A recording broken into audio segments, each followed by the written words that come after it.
So what I'd like to do is I'd like to invite our campus pastor for the Northwest Campus and our campus development guy, and that is Pastor Ryan, to the stage. And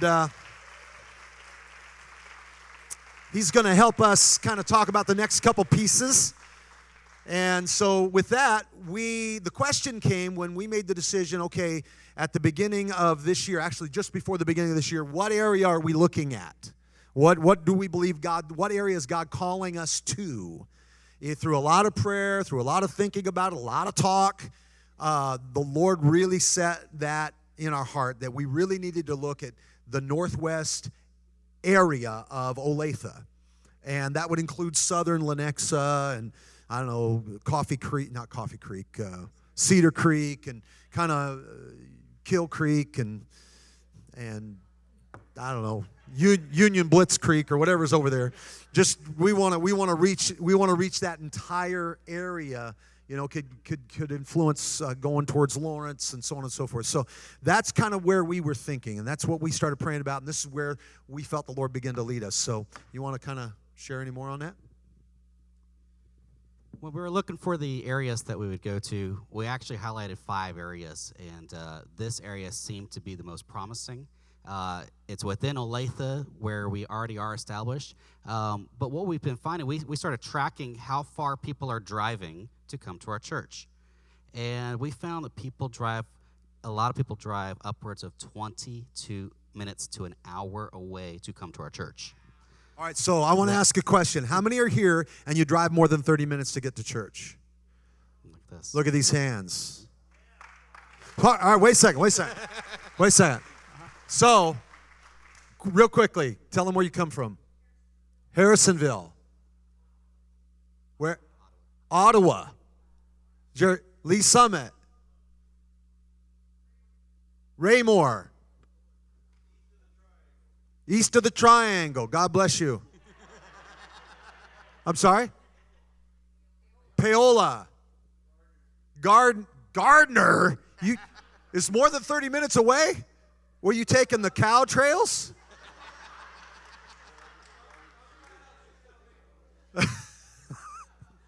I just wanted to give him a hard time. Anybody else? Oh, yeah. Drexel, Missouri. Baser, Lansing. Isn't that amazing? And this is a very small cross-section of our church. And so that gives you an idea, doesn't it? That there's a lot of people driving a long way to get here. So, and I would say that the reason why you guys drive that far and other people that drive that far is because you found something that you can't find somewhere else. Would that be correct? Yes. Now, that is an awesome thing in and of itself, but it also creates a problem when you're driving so far away to go to church. You might have that commitment to that length, but what happens when you want to invite your neighbor to that church? And that friends, hey, come with me. And they're like, what, you drive 20 minutes to church? And did you know it takes 20 minutes to get to the other side of Olathe from here just because of traffic? It's only 8.5 miles, but it takes 22 minutes to get from here to where Olathe Northwest High School is, just to give you an idea of how far that is away. And so this idea of going over and going to another location helps us to be able to reach a community, to attract not just people from here who have the pioneering spirit to go and be a part of something new, but also those who are in that area that's closer for it to be there that they can invite friends. I met someone last week who said, we're planning on going there, and we have 3 friends who have said, we'll wait till the campus opens before we bring them to church because I don't want to drive over to Black Bob. It's just too far. So in looking at this target area, you'll see that it's really about, I want to say it's about 4 miles across, 4 miles up and down in its location. It really centers around K7 and K10. That's what the orange crosshairs are over there. And it does not include downtown. We feel like the location where we're at is closer for the downtown attraction, and it kind of where it kind of squiggles out in the lower right-hand side, that's the North Gate Road, that if you ever tried to go west on 119th, then you find you run into a hill and a bunch of trees because it wants to divert you. It's kind of a natural wall that the railroad puts in place there. And so it kind of creates a whole semblance. Now, In part of our looking and thinking of where to go, we wanted to also look at demographics and kind of see what is happening in the culture of growth. And we found a group that has spent a lot of money figuring out where the growth is in the area. That group was the Olathe School District. And they spent a lot of money to figure out where are all the kids going to be in the next 10 years. And so what we find is that the new elementary schools are being built out here. 8 years ago, Olathe Northwest was built. They started construction on Olathe West, which is the 5th high school for the area, which is only 2.5 miles away from the previous built high school. So if they've spent enough money to figure that out, we can say, oh, okay, we can piggyback on that and say, there's something happening in this area. Now, the whole area went through a recession in 2008, 2009, but what we're seeing now is that it's come back to life. This is where the land is. Developers are starting to build homes again. Empty storefronts are getting filled again, and there's just development and there's space to do it, and this is where it's at. So we're excited about claiming this area as a community that needs Jesus and is going to see Jesus and be a part of this community and this fellowship of Church of the Harvest. So that's the goal. The goal is to reach this community for Jesus. That's just the goal. The goal is we want to reach this community. Now, that can extend to other communities. It can extend to people connecting to it because it's closer. But the idea is this is what we're trying to reach. And this becomes the model for how we do it. So how are we going to do this? Now, you'll notice that there are 3 spots. We still are interviewing and reviewing and touring these facilities to determine what's going to work. And it's going to start in a school. And then at some point in time when it's a proven model and the resources are there, we'll buy something or we'll rent something, but we'll find a more permanent location. But right now it's going to be a temporary facility. But it's going to be at either Prairie Trail Middle School, Millbrook Elementary School, or Cedar Creek Elementary School. It's going to be one of those 3 schools, more than likely. So, and that decision will probably be made this week. So, anyhow. So then once that's done, what are we going to do between now and September 20th when we launch that new campus? Well, here's a good idea. Go ahead, Pastor Ryan. We've already started on this timeline. This timeline started, like Pastor said, history-wise 5 years ago. We've been building towards this moment, but in specific to this launch of this campus, on June 28th, we announced who the campus pastors would be. Then we began interviewing and looking at who was going to be a part of the Olathe Northwest leadership teams. We interviewed them. We started establishing what the budgets were going to be for equipment, as well as what the operational expenses were going to be. We presented to the elder board on July 14th who the Olathe leadership team would be, and they unanimously approved everyone we've selected, and you got to meet them all during church this weekend. We had a lot of debate about Jason. I'm just saying, we had a lot but by the grace of God, we've accepted Jason. He's okay.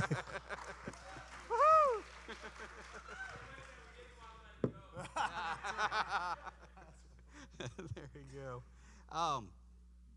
In looking at an Olathe school to have our first meeting in, we found out and did our research that Olathe School District doesn't make decisions until this past Monday of what outside groups get to use their schools this coming school year.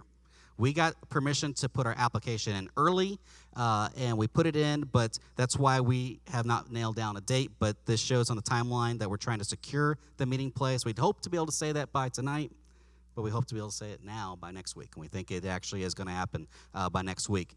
We had our first leadership team meeting this past Friday on August 7th. Then brings us to this weekend that we are having the vision meeting right now, where you're getting to hear about what we're doing. We've introduced our team this weekend to everyone in church, and we'll also be talking about how you can be a part of the new campus. This next week, we'll begin purchasing equipment, but the equipment purchasing is really based off the location. We got to know what it provides so that we know what we're going to need for that location. Now, for the weeks of August 16th through the 30th, we're going to be doing quite a few things. We'll begin laying out the equipment assembly processes as far as what's going where, how are we going to store it, how are we going to pack it and unpack it, being a mobile church. We're going to have a lot more leadership team meetings. Once we have our volunteers who start signing up to be a part of our new campus, we'll have some training meetings, and we'll be developing our marketing materials. We're not just going to go quietly into this Northwest area. We're going to let them know that we're coming, that we're here, we're coming, we're here to stay. We're going to beat drums on a loudspeaker system and make everybody mad at us. Yes. No, we're not going to do that. We're going to do the big searchlights in the sky with the bat symbol. We're up. Yeah, okay. That brings us to September. September is the key to this launch. Beginning the week of September 6th, we'll begin the mail-outs going out to homes in this area. We've been able to figure out that within that target area you saw on that map, there's about 12 to 14,000 homes. And those homes average between 2.7 and 3.3 average people per home. I want to know what 3.3 looks like in a home. That's what I want to know. I think our nation's messed up. Yes. Well, for Johnson County, it includes cats and dogs, right? Yeah. All right, makes sense. There you go. We're going to be launching a new website for Church of the Harvest that shows a multi-site approach. We'll have more volunteer team meetings, but on September 6th is the first day we're renting out the new facility, and we'll be taking the equipment there and spending that Sunday morning figuring out how it's all going to lay out, because we got to be able to put maps and take pictures of this is what it's going to look like and spend time doing that. And on September 13th, we're going to have our Northwest Campus soft opening, and that would be everyone from our church, all our volunteer teams, everyone who is planning on being a part of that campus. We're going to go and practice setting it all up and having church. We'll have church, and we'll tear it all down. We'll have a meeting as a part of that as well. It's kind of official church. Yes. They're going to practice the setup. Yeah. Yes.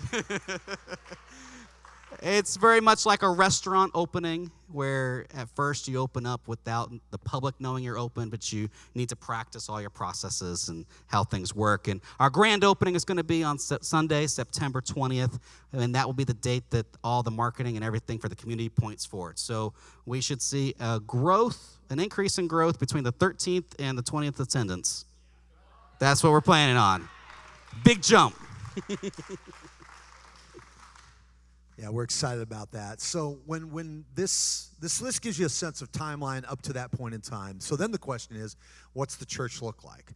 What's the service time and structure? How does it function? How does it flow? How does it work? So I thought I'd give you basically a typical Sunday timeline, just give you an idea what they're going to do on Sunday. So come on, guys, catch up with me. There we go, next one. Service time, typical Sunday timeline is 8 a.m., arrive, unpack, set up. 9 a.m., 8 a.m., do that, 9 a.m., worship and technology run-throughs, 10 a.m., prayer and fellowship time, 10:30 service begins, 11:50 or so, fellowship, 12:30 tear down and pack, 1:30 inspect the facility, make sure it is left in good condition so we keep our name honorable in our community. Then we lock it up and we go home and eat lunch. So that would be a typical morning there at that campus.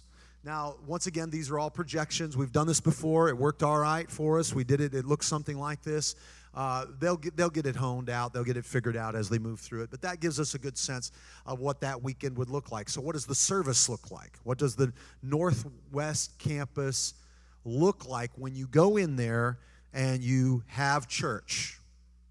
Have a church service, a fellowship service, a worship service. Well, the look and feel is going to be Church of the Harvest in every way. Every way. So it'll be live worship, live ministry teams, live fellowship, live children, all of that. The children will be alive.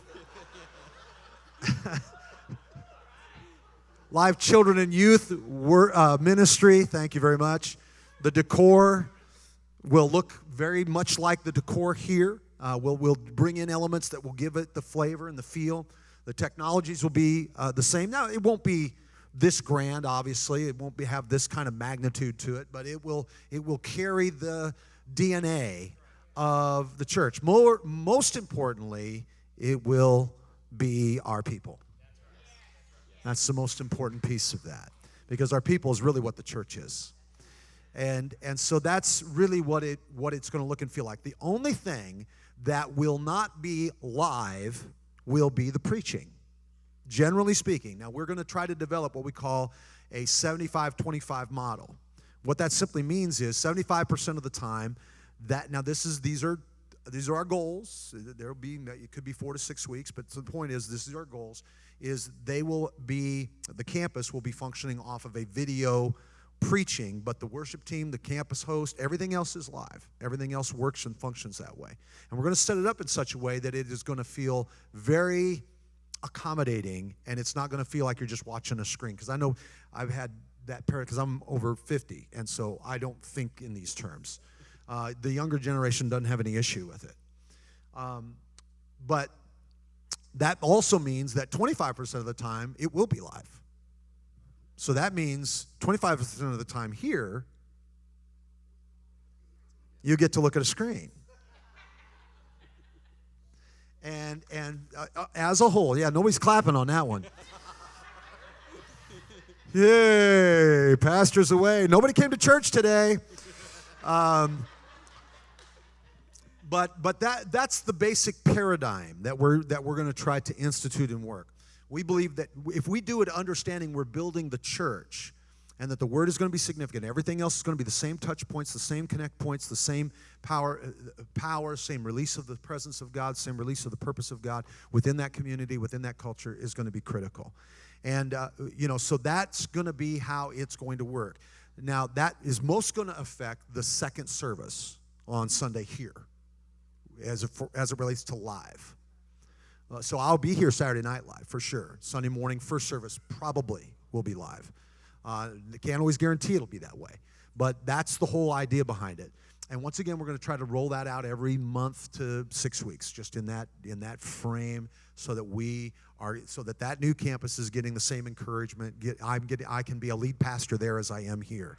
And so that's all a part of why that works. So, Pastor David, yes. It'll also work with that whole leadership matrix model that we're going to, that the pastors are responsible for both campuses, which means they will also be spending time between both campuses. So we're going to see Pastor Tracy lead worship every now and then at the Northwest campus. Charity will come over even sometimes. We're kind of booking her in advance for that.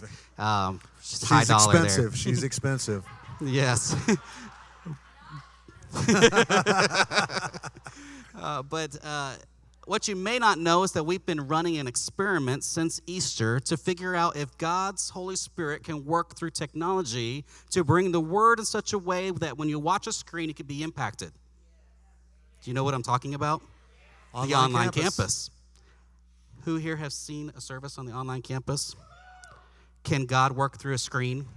Yes, he can. So this will work. That was really a good point. Thank you. So, I'm done. You're done? All right. Thank you. You've made your point. You're out of here.